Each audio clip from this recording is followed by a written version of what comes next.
ni Marcos sa naghain ng election protest laban kay Leni Robredo noong 2016 elections. Sa isang program online, sinabi ni Chong na ang pagdidiin kay dating Pangulong Rodrigo Duterte sa usapin ng umano'y gentleman's agreement nito sa China ay ginagamit lamang na smokescreen o pantakip sa totoong problema ng bansa at mga personal na interes ng Marcos. Ito yung smokescreen. Ito yung Itong totoong pagtabon. smokescreen.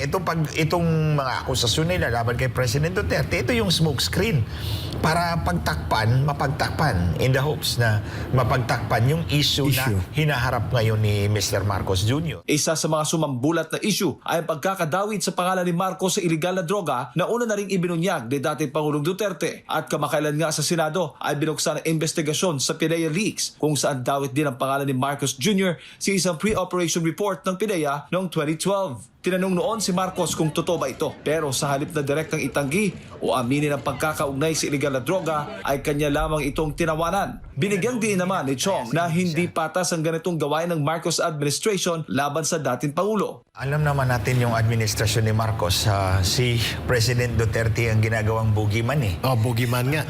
Ginagawang boogeyman eh, pananakot sa taong bayan eh. That's not fair to the former president.